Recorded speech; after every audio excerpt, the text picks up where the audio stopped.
Ya estamos aquí en Revista 110 de regreso. Te damos la bienvenida al estudio a Fernando Peña, quien es coordinador del Observatorio Dominicano de Políticas Públicas de la Universidad Autónoma de Santo Domingo y un actor y participante en procesos sociales de aquí de República Dominicana. Y tenemos que hablar de la situación actual. Parece que estamos viviendo como en la parte de la política, como un pequeño periodo de animación suspendida debido a que ya se está definiendo casi totalmente lo que son las candidaturas presidenciales, con la del presidente Medina, la de Luis Abinader, y todavía lo que se está decidiendo ahora es quién se va con quién, o sea, cómo se termina de repartir temprano todo lo que es el pastel de las aspiraciones políticas entre los principales contendores, que vemos que se va a ver una bipolarización. O a juicio suyo, ¿cree usted todavía que este es una oportunidad, que hay oportunidad para que los grupos emergentes puedan dar una demostración de fuerza? Ya uno de ellos se fue con Luis Abinader, que fue Eduardo Estrella y Dominicanos por el Cambio, o sea que, con excepción de Fidel Santana, que no se sabe todavía en qué partido, si formará alianza o asistirá solo, ya todo parecería indicar como que nos vamos nada más con dos candidatos. Pero Fidel está claro, hace tiempo que está en la convergencia. Sí, ese no se ¿Quién? llama. Pero fue declarado Uno- candidato presidencial. Bueno, es el candidato Él nunca se ha movido por de el ahí. Frente Amplio, pero es uno de los precandidatos de la convergencia. Ah, concha. Si es que hay convención Defíname en la cómo- convergencia. La Fernando, pregunta es, Fernando, ¿cómo va Fernando la cosa? ¿tú crees que con el tiempo transcurrido, con estos elementos nuevos, aparentemente nuevos, hay una correlación de fuerza que ha ido evolucionando y hacia dónde?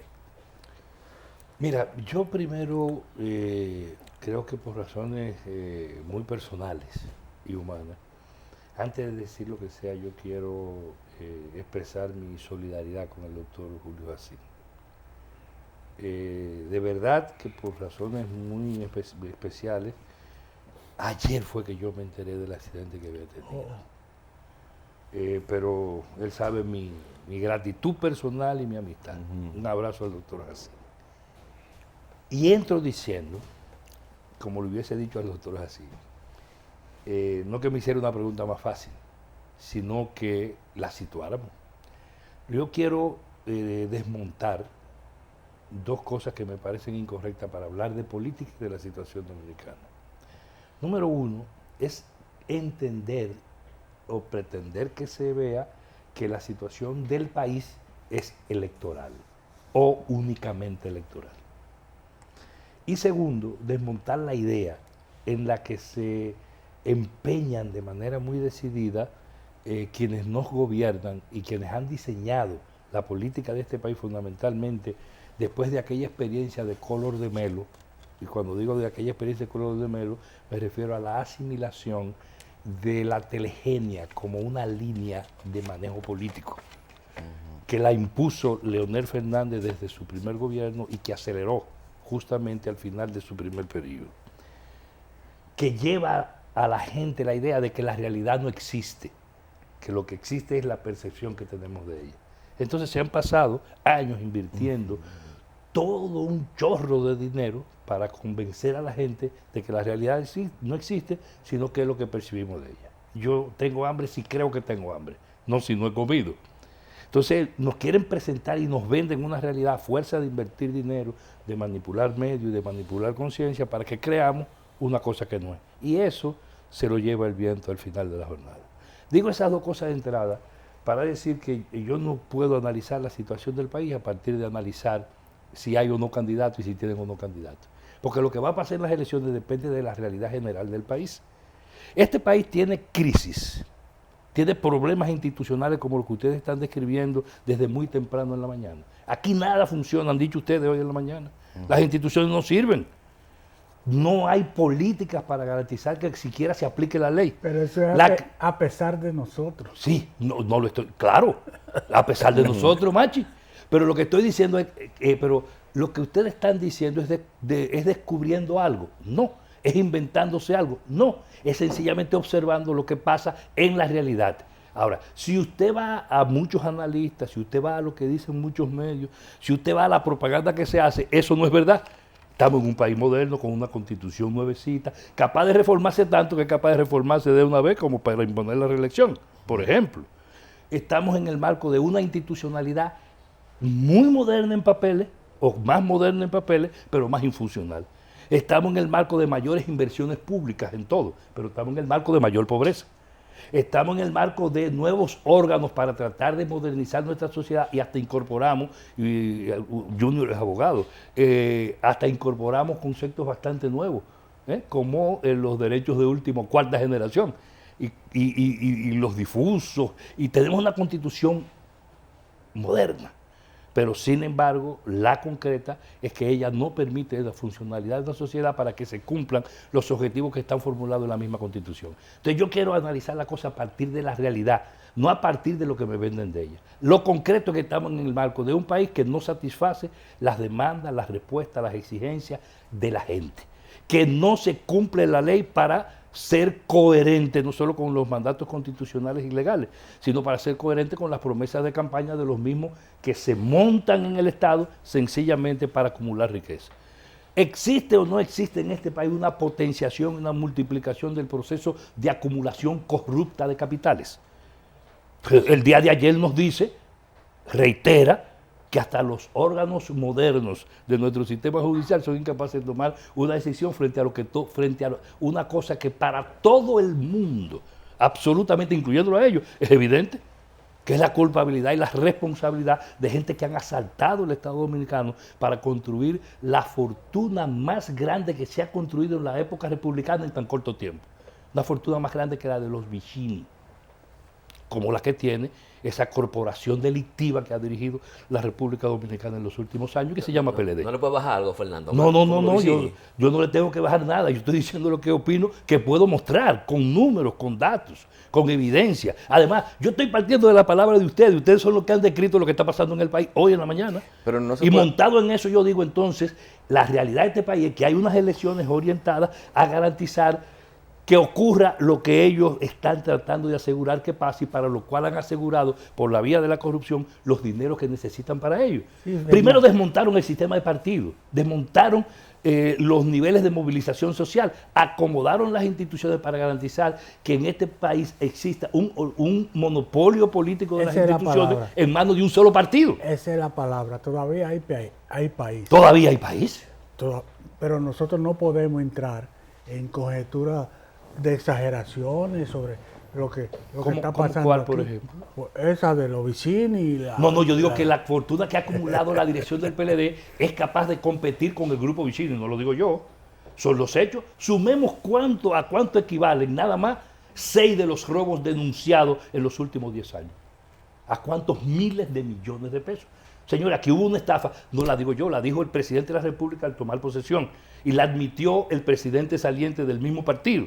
208 mil millones de pesos en 8 meses. ¿Se los robaron todos? No, porque había que justificar el robo con una parte, es verdad. Pero tú has visto en la República Dominicana la denuncia de un robo importante que cueste menos de 500 millones de pesos al dinero tuyo, Machi, al tuyo, Junior, al tuyo, al nuestro, al de los contribuyentes y las contribuyentes. No, son todos grandes robos y grandes estafas, todo. Nada más la denuncia de las irregularidades cometidas. Oiga bien, dos ejemplos, Machi, de números. Nada más de ejemplo, las irregularidades, lo que le hubiese costado menos al Estado Dominicano si se hace una licitación transparente de plantas de Punta Catalina, que no estoy diciendo que se hagan o no, estoy diciendo la licitación. Si hubiésemos apostado a que nos saliera más barata, nos hubiésemos ahorrado nada más en ese negocio 1.000 millones de dólares. 1, 2. Tú sabes, Machi, porque tú sabes de eso, que aquí, hoy, nada más, el ahorro en dólares por la baja de los precios de los combustibles o el no pago que es un ahorro para el gobierno, por la baja del precio del combustible durante 7, 8 meses consecutivos, le ha dejado al Estado Dominicano más de 450 millones de dólares. Y en el mismo periodo, lo que el gobierno ha tenido que pagar por la energía que le han vendido, cara, es verdad, hija de negocios y contratos fraudulentos y onerosos para el Estado Dominicano, es verdad en gran parte, para que nadie diga que es favoreciendo al sector privado y mucho menos a generadores, no le han pagado un solo peso. ¿Qué han hecho con esos casi $1.000 millones este año? Estoy hablando.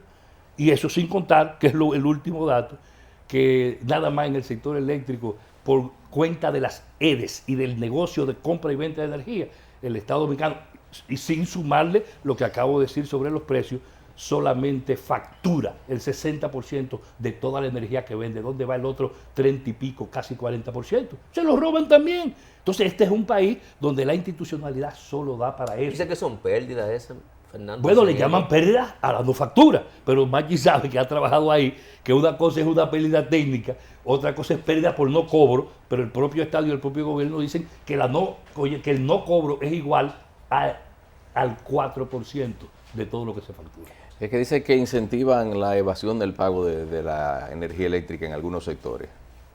Siempre ya esos son otros manejos, eso es insignificante, son cosas particulares. Lo grueso es lo que yo estoy diciendo, que es lo que nosotros hemos llamado desde el Observatorio de Política Pública el roboducto. Entonces, pero de lo que estamos hablando de la institucionalidad. Entonces, si tenemos un país de ese tamaño, con esas características, con grupos nuevos de carácter económico que controlando el gobierno se han dedicado a acumular fortunas a cualquier precio y han desbaratado la propia institucionalidad que ellos han construido, cuando vayamos a hablar de elecciones tenemos que hablar de esa realidad, porque aunque se esté apostando a cierto estado de anomia social, aquí la gente tiene tradición, experiencia e historia y va a reaccionar y está reaccionando. Lo que pasa es que el nivel de control de medios de comunicación, para lo cual invirtieron nada más en los últimos 2 gobiernos de Leonel Fernández alrededor de 25 a 27 mil millones de pesos, solamente en ese sector, controlando y dándole puestecito y poniéndole en los consejos directivos, como acaba de repetir ahora el propio Danilo Medina, porque es la misma práctica y es la misma conducta.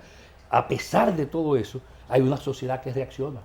Si ustedes miden nada más las encuestas que ellos mismos mandan a hacer, se dan cuenta, manejen el porcentaje que ellos mismos dicen de gente que está inclinada con decisiones definitivas sobre el tema electoral.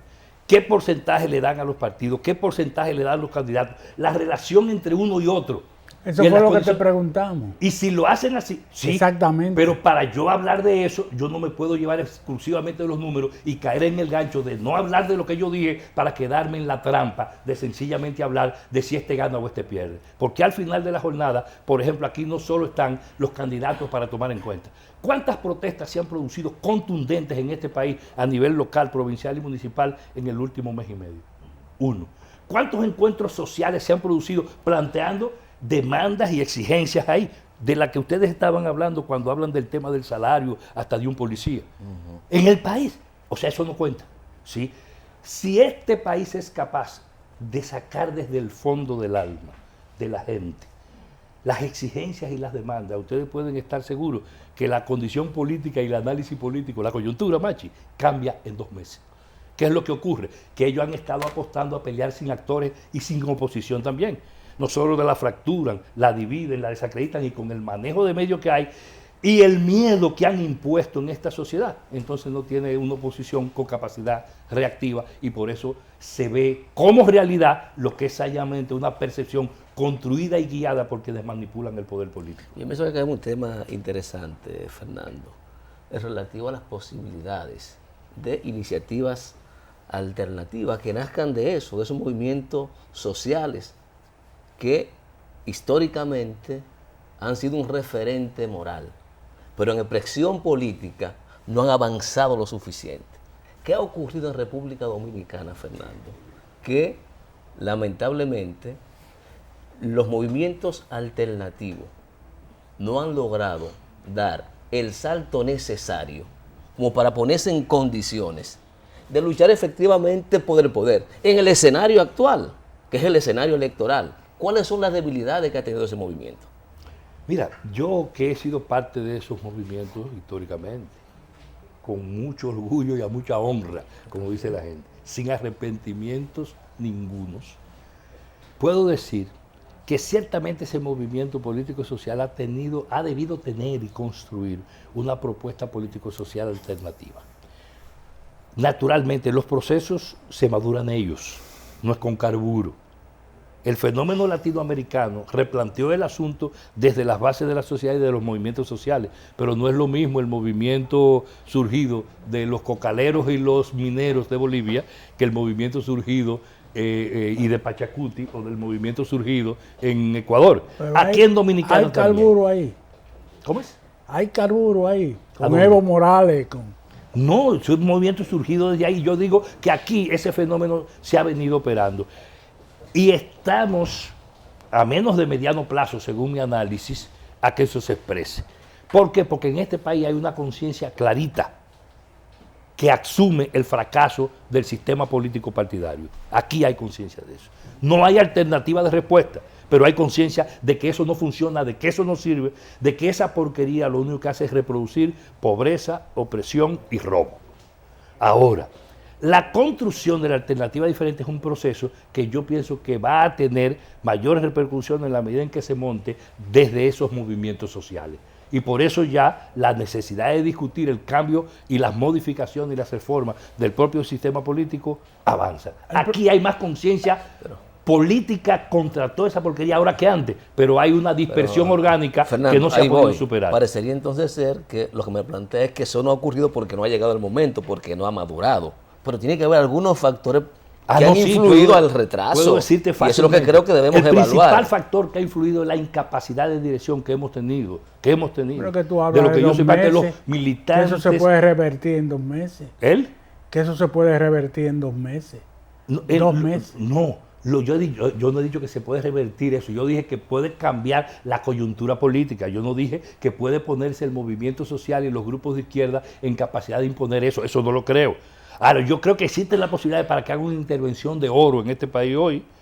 Porque es que cuando tú coges sus propias encuestas y sus propios resultados, estos gobiernos, estos partidos que por encima de la propaganda son gobiernos y partidos de minoría, incluyendo el PLD, ahora. Los datos son los que lo dicen de la Junta Central Electoral, yo no me estoy inventando nada. Son gobiernos de minoría, lo que pasa es que es una minoría bien figurada a nivel de la percepción para engañar a la gente y meter la lógica de la conducta social en la anomia, en el no hacer nada. Según tú hay suficiente conciencia ya para que esto no ocurra. Aquí hay conciencia acumulada del descrédito, de la incapacidad y de la porquería que significan esos partidos. Pero respuesta alternativa no se ha construido, que es la pregunta que hace Junior, y yo digo, eso tiene que ver con 2 cosas. Una falta de visión desde la dirección progresista del movimiento de izquierda y de los grupos más avanzados, sobre todo para unirse. Mira la situación de ahora. Yo pienso que todos, en lo que sea, deberían estar unidos. Fuera otra la situación en términos de intervención. Y si al mismo tiempo de unirse son capaces de no discutir en el terreno que le plantean los partidos tradicionales. Mira, si la oposición política, si los grupos progresistas, si el campo popular decide debatir con el gobierno, no quién va a ser candidato, sino qué hacemos con la tarifa eléctrica, qué hacemos con los cementerios, con la calle, con la falta de asistencia, con el problema de los hospitales y con todo lo que ustedes estaban hoy describiendo que está pasando en este país. Si el punto de discusión lo planteara tanto la oposición política como los sectores revolucionarios y el campo popular en la calle, la situación de este país fuera diferente y las valoraciones y los análisis fueran absolutamente otros. Lo que pasa es que aquí, por eso dije que hay una imposición del miedo. Hoy es una sociedad del miedo, del miedo hasta equivocarse. Y yo digo, eso hay que superarlo y sacudir este país para que se entienda que la realidad es la realidad y no los que las gavillas que lo han dirigido le quieren imponer a la conciencia colectiva. Entonces yo creo que sí que hay respuesta y posibilidades de eso. Y lo digo independientemente de que se quiera, Machi, va a suceder, porque donde hay opresión hay resistencia y hay respuesta. Y se va a producir, porque al final de la jornada, los que no tienen salario, los que compran caro, los que no tienen hospitales, los que no tienen asistencia social, los que no tienen seguridad social, los que la salud pública no les funciona, los que no tienen seguridad ciudadana, porque el policía es el delincuente y el delincuente policía, los que viven en un país de hambre y de miseria, mientras un grupo de pillos ha hecho fortuna con el dinero público y con la propiedad pública, la gente va a reaccionar. Y yo apuesto a eso. Y por eso que tengo esperanza, a pesar de las debilidades que tiene el movimiento social y que tienen los grupos populares, de que todo se va a articular en la dirección de proponer algo distinto, sin ser catastrofista y sin apostar a una situación de caos como la que han impuesto, ni a una situación de violencia como la preferirían los que han perdido el verdadero sentido de la democracia que han dicho defender. En eso yo creo que eso da respuesta al problema y que es posible cambiar. Bien. Vamos a hacer una pausa, volvemos en breve contigo, Fernando, y a ustedes sigan en sintonía. En unos instantes continúa la entrevista.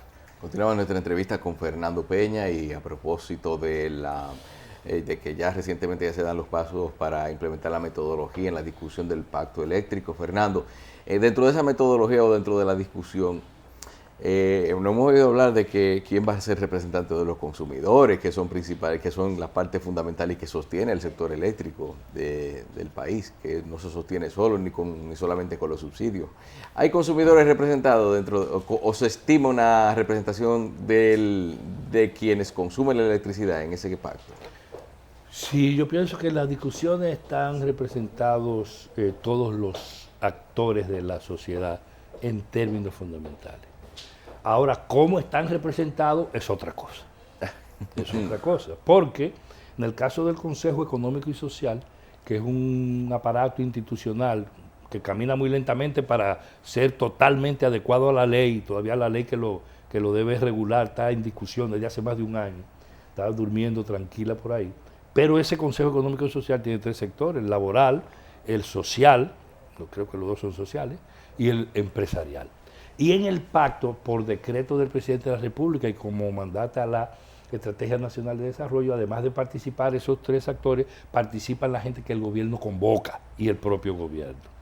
Entonces ya en esa convocatoria, que es la que regula la estructuración del espacio de discusión del pacto, se puede democratizar y abrir en la medida en que se provoque que la sociedad participe. En este caso se ha hecho un proceso de consultas en el país que pudo haber sido más profundo, pero que parió, oigan bien, cuando lo que estimaban inicialmente algunas personas de las que participan del proceso y los regentean eran alrededor de 500 propuestas, aparecieron en todo el país más de 2.000 propuestas. En cada uno de los 6 subsectores en que se va a discutir la cosa: generación, transmisión, distribución de energía, consumo, tarifa y marco legal. Ese proceso de discusión se organiza en base a la experiencia del CES y de los consejos económicos y sociales que existen a lo largo del mundo en diferentes áreas de la geografía internacional. Y en el caso nuestro hay una experiencia que fue la del pacto educativo, la frustrada del pacto fiscal y otras discusiones que se han desarrollado a nivel del CES. Ahora se acaba de aprobar una metodología en la que podría decir que solamente hubo una diferencia muy formal, casi. Era si se incluía o no la palabra decisión de todos, que estaba probablemente de mala discusión, porque lo más importante es que la metodología es el consenso, y el consenso no es votación, sino ponerse de acuerdo, ¿no? Es la búsqueda de aproximaciones. Y si estamos apostando a construir una sociedad democrática, entonces ahí no es que se va a imponer uno frente a otro. Y eso, Machi Contan, le da una garantía a los consumidores. ¿Sabes por qué? Porque los consumidores no solo están representados por organizaciones como la Fundación por los Derechos del Consumidor, como la Asociación de Comités de Amas de Casa del Distrito Nacional, sino que está representada por todas las organizaciones sociales, porque son las organizaciones de ciudadanos, porque somos los consumidores. O sea, el consumidor es el ciudadano del país, es la persona la que consume. Entonces, esas personas tienen no solo la participación de organismos especializados en la defensa de los derechos de los consumidores, sino que tienen la representación, y nosotros lo hemos asumido con toda responsabilidad, y se ha creado una gran articulación. Más de 30 organizaciones sociales han constituido un proceso de participación y de construcción de consenso común del sector social, donde hay un conjunto de posiciones que fueron planteadas, que fueron llevadas al CES, que se hicieron seminarios, se hicieron consultas en todas las regiones del país, se participó en las que convocó el CES en todas las regiones del país. La central fue incluso aquí en la Universidad Autónoma de Santo Domingo, y desde ahí salieron una serie de propuestas que se van a discutir a partir del día 24, porque el trabajo de discusión comienza el 24 de este mes y probablemente se va a prolongar un mes. Incluso me parece que es sintomático el hecho de que, habiendo hecho como 3 o 4 anuncios anteriores, tanto el gobierno como incluso la propia dirección del CES, en el día de antes de ayer, Monseñor Agripino Núñez y Bichara, que es parte actuante a nombre del gobierno, yo diría que una parte fundamental, dijeron que tenían la esperanza de que el pacto se hiciera este año. Fue la palabra que usaron los dos. Entonces está diciendo que hay la voluntad de discutir y no de festinar la cosa, a lo que todos los sectores sociales que participan, y en este caso un poco liderados por la Universidad Autónoma de Santo Domingo, que ha sido delegada como representante de todos en la conducción de la organización del pacto. Fernando, ¿pero tú crees que como producto o resultado de este gran pacto que se ha convocado, el servicio eléctrico va a dejar de ser un negocio del cual se presta un servicio para convertirse en un servicio del cual se pueda hacer negocio? Yo, para que la gente lo entienda, voy a tratar de entender tu pregunta de la siguiente manera. Tú la entendiste bien ¿Se puede clara. garantizar que del pacto salga el hecho de que el servicio de energía se asuma como un derecho de la gente y no como un negocio de algunos? Tú lo entendiste. Entonces, si es esa la pregunta, claro que sí. Pero es más, vamos a cosas más sencillas, porque a lo mejor dicen que vamos a hacer una reflexión teórica sobre el tema. Nosotros somos muy elementales, nosotros decimos, número uno, hay que transparentar todo el sistema. Número uno, hay que defender lo público, que parte del derecho de la gente y que termina hablando de la propiedad. Este sistema es fundamentalmente público y así debe permanecer. No más privatización. Lo que sí se necesita es que lo público y lo estatal sea defendido de tal manera que no exista lo que yo denuncié ahorita y hablaba y hemos denunciado como el roboducto, que me compran y me manejan 100% de la energía y solamente me hablan de cobra y de factura del 60%. Aterricemos. No. Tú estás hablando El del planteamiento... Estás hablando del No, Fomper. el Fomper es otra cosa. El planteamiento concreto es que sí se puede. Nosotros estamos planteando, todos los sectores sociales y los consumidores, la rebaja inmediata del 30% de la tarifa. Y es enteramente posible a partir no solo del análisis, de estudios fundados en los documentos, en las estadísticas, en las informaciones del gobierno. Para que no se diga que es un invento esotérico de un izquierdista. No. Bueno, dicen los es empresarios, posible. escúchame Fernando, que la factura eléctrica no ha bajado por responsabilidad del gobierno. Pero es verdad, No porque de el los gobierno es el generadores. regulador y se paga cara por el gobierno, porque como dice Minú Tavares, los contratos no se firman solos, es el gobierno que firma los contratos con los grupos privados, monopólicos y leoninos que han hecho un gran negocio históricamente con el sector eléctrico. No hay posibilidad de éxito en ese diálogo si no hay una revisión de todos los contratos de la generación Así y las mismo es. tarifas establecidas. Y no solo eso, hay cosas más elementales, Maggi. Por ejemplo, yo te insisto incluso en mencionar el nombre, porque tú conoces el sector eléctrico en buena medida. Todos los sectores sociales, por escrito, demandaron hace meses y reiteraron hace casi 2 meses. Y lo reiteraron ahora en las últimas reuniones del Comité Técnico de Apoyo, el CTA, que organiza el pacto, y en el CES. Por escrito, le pedimos información para que nos digan lo que está pasando. Pues si vamos a discutir un pacto, lo primero que tiene que ser serio y responsable es la entrega de información. Nosotros queremos que nos entreguen los contratos, hasta dónde llegan, hasta dónde va, qué gana cada quien, cuáles son las condiciones y las obligaciones del Estado. Eso no es seguridad de Estado, ni es seguridad nacional, no. Son documentos públicos. Nosotros queremos que nos digan qué es lo que están haciendo en Catalina. Donde no es para rechazar ni apoyar a Catalina, es para saber qué vamos a discutir. Porque, por ejemplo, el que me dice a mí que va a resolver el problema con Catalina me está hablando mentira. Porque Catalina, ellos dicen que va a aportar 640 megas al sistema. Aquí hay un déficit de 1000 y pico. Y se acumulan 50 megas anual. Cuando lleguemos al momento de la puesta en funcionamiento de Catalina, Catalina va a ser la mitad del déficit. Entonces, no. Entonces hay que ser serio al hablar las cosas para que el Estado invierta el dinero nuestro, el suyo que me está mirando y no está escuchando, y el tuyo de manera correcta. Entonces se necesita, la primera cosa que se necesita es un plan de expansión a costo mínimo, que me permita a mí, le pueda permitir al país, por ejemplo, y tú lo sabes, por ejemplo, que yo sea capaz de poner a producir el sistema hidroeléctrico, que es la energía más barata y la menos conflictiva con el medio ambiente, la más humana, para decirlo, que la gente lo entienda más, que en vez de estar produciendo el 9%, el 10%, el 12% de su capacidad, me produzca el 33% que puede aportar al sistema. Pero aquí no se le pone la mano a las presas, que no sea para hacer granceras y que los pillos de la construcción vivan bien y para depredar nuestros ríos. No se le pone la mano y la dejan sedimentar, acabando su vida útil con una inversión tan gigantesca como la que tiene este país talado en materia hidroeléctrica. Entonces yo no puedo hacer un pacto donde las cosas no se pongan claras y donde no se me garantice que ese sistema eléctrico, que la energía alternativa va a funcionar, que vamos a incorporar el gas de manera ordenada. No se olviden ustedes que hace 10 días, el presidente de los Estados Unidos anunció que iban a terminar en los Estados Unidos todas las plantas de gas, de carbón. ¿Por qué? Él no está diciendo que funciona o no funciona y qué barato o caro. Él está diciendo el daño que hace, dice él, al pueblo norteamericano, a los niños, a las nuevas generaciones. Se dio cuenta ahora Obama, pero bien, se dio cuenta. Los chinos, primero que los norteamericanos, que es el país que más plantas eléctricas de producción de energía de carbón tiene, casi 1000 plantas, decidió, aunque ahora acaban de aplazar por un problema de economía mundial, que iba a desmontar las 1000 plantas.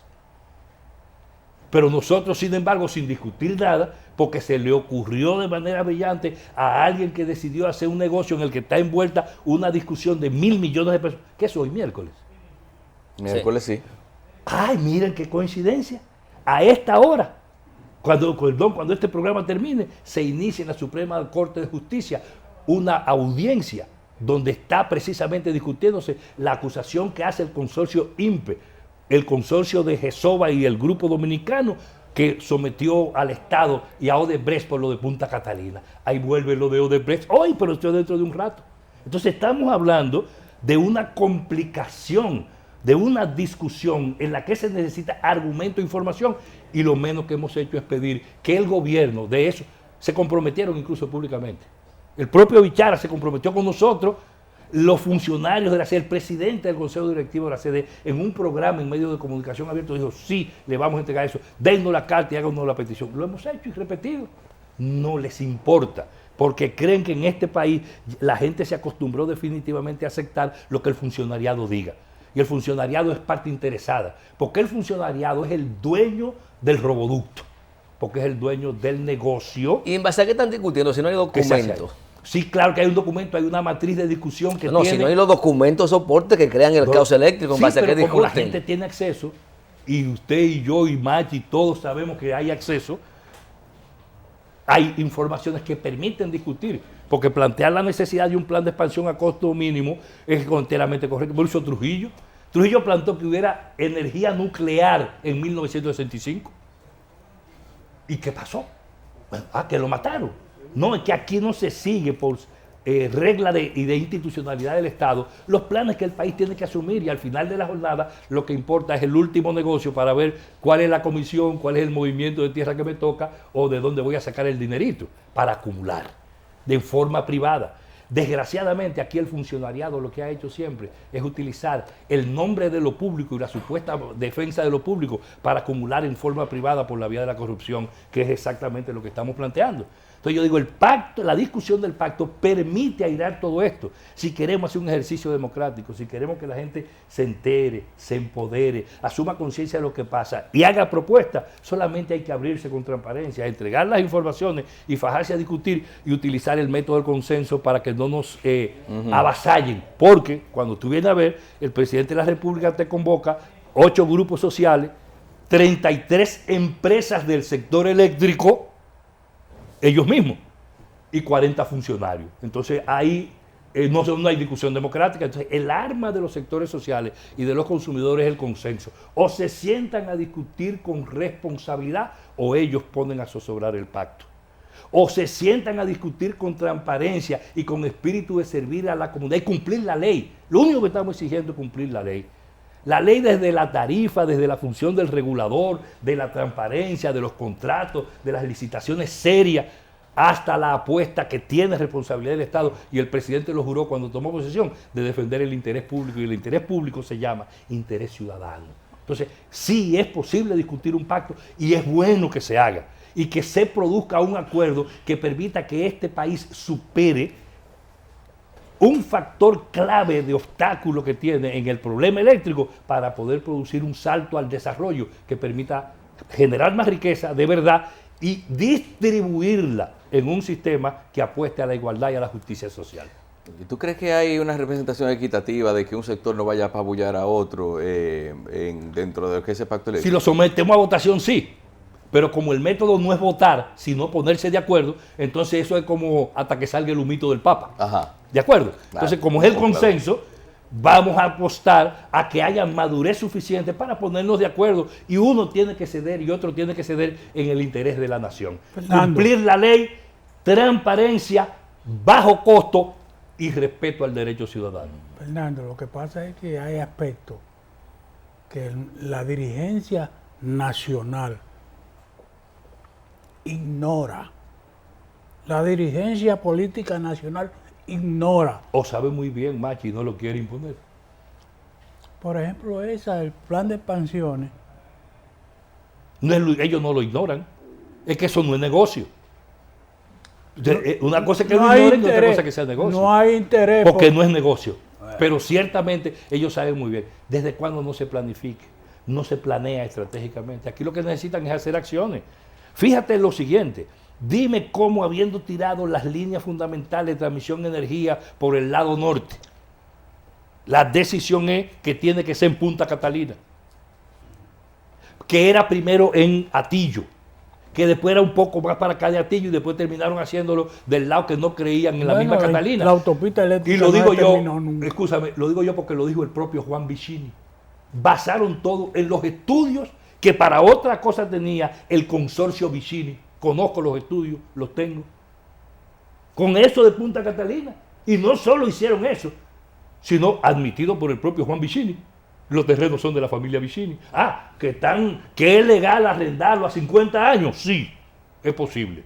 Pero lo cierto es que hay toda una maraña que este pueblo ha sido marginado de la información para que no reaccione. Y entonces lo que quieren construir es un pueblo de idiotas, de gente que no tenga información, no tenga conocimiento y entonces no pueda reaccionar como debe para defender la república que Duarte soñó, que Luperón abonó y que Camaño llena de orgullo. Terminadas las plantas, ¿hay garantía de que no serán vendidas al sector privado? No, esa es otra cosa. O sea, ya ellos han anunciado en parte que la van a hacer para pasar al sector privado y hay una parte del sector privado que lo ha planteado formalmente. Es más, la posición del CONEP inicialmente fue para que se la vendieran y que se acordara de ahora. Es más, está escrito y lo plantearon para discutirlo en el pacto. Tienen derecho a plantearlo.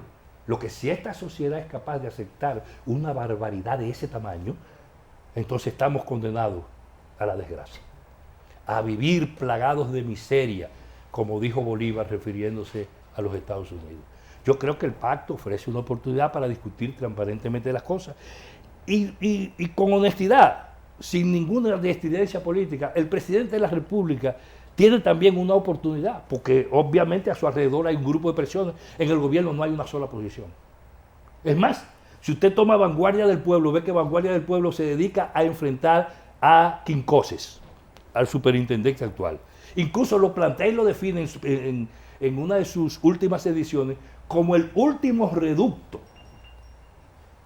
de la privatización y de la contrarreforma a Quincoses, porque él tiene posiciones que obviamente no solo yo, sino que nosotros no compartimos, sobre el tema del rol del sector privado. No solo lo abulta, sino que le da privilegio y preeminencia. Pero en la función del superintendente, que es el verdadero regulador, y no el presidente de la República ni nadie, entonces él tiene razones. Sin embargo, ¿qué es lo que quiere el grupo que dirige desde la feria, Bichara, en todo esto?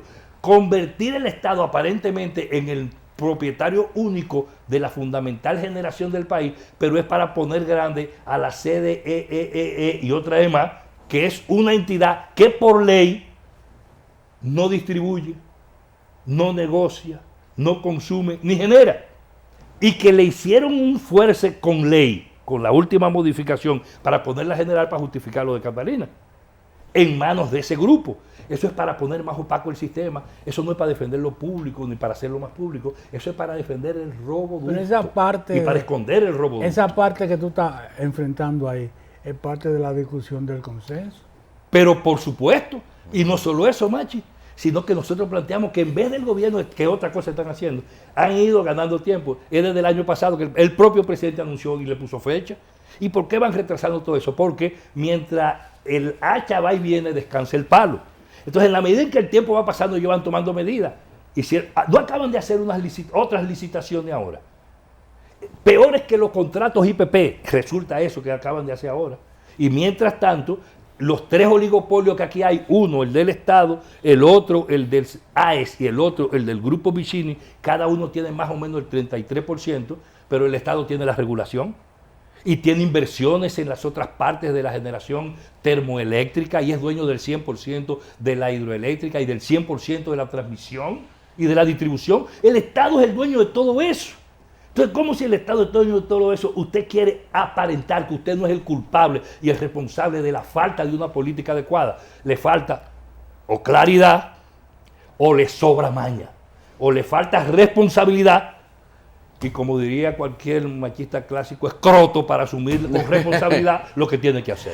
Gracias, Fernando, por estar con nosotros y por echarnos gota en los ojos, como dice el Ah, Vamos a una pausa, volvemos en breve con más del contenido.